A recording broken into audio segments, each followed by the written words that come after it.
Week 2 of Building Safety Month focuses on advancing resilient communities through science and technology. New technology impacts building codes and the work at the Planning and Development Department. As more innovations enter the market, plan reviewers and inspectors must rely on their own expertise to ensure those technologies are safe, sometimes even before a code is formalized.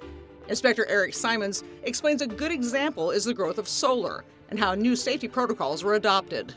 One of the things, if you're not familiar with solar systems, a lot of people that go over, first thing you do, they flip off the main breaker to the panel. Now it's dead, there's no electricity. Well, with the solar, if the sun's out and there's daylight, it's making electricity. So you have to understand that there's different directions the power can come from. So by understanding how the basic technology works, you can protect yourself. The main breaker has been downsized from a 200 to 150 amp breaker.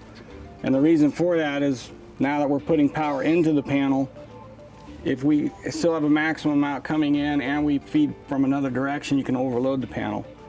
So the first step in solar systems is to downsize the main breaker so that the total power coming in doesn't overload the system. The second item, basically like I said, it's kind of like a roadmap. It shows a 100 amp breaker, which we have right here. And then this power feeds up through this conduit and we come to our first disconnect switch.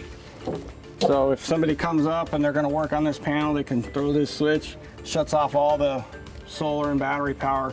Inspectors also must look at the panel installation to ensure safety requirements are met. There's a fire on this roof, they throw their ladder up, they go up there, and those panels cover a majority of that roof section, but you can see there's a 3-foot area across the bottom, the side, and the top. So that a fireman, if he's on the roof, can safely walk around those panels. The next new technology for solar is uncharted territory, battery storage, and how it safely connects to the system. This particular model, this is the first one installed in Phoenix. There's another company that is producing a similar battery storage pack, and I've only inspected one of them myself. A lot of times the building code doesn't cover it because the technology is so new, it hasn't even come up. So a lot of building code we refer back to the manufacturer's installation instructions. Well, by understanding the basics of electricity, wire sizing, breakers or fuses protect the wiring, the circuits. So if you understand the basics, even if you don't understand anything how this works, if you know that it produces 30 amps of current, then you can make sure that the wire and the breakers going to it are sized correctly and can protect the rest of the system. As the industry starts coming up with more systems like this, then they can start to standardize how they get installed. Planning and development staff are dedicated to the safe growth of the city.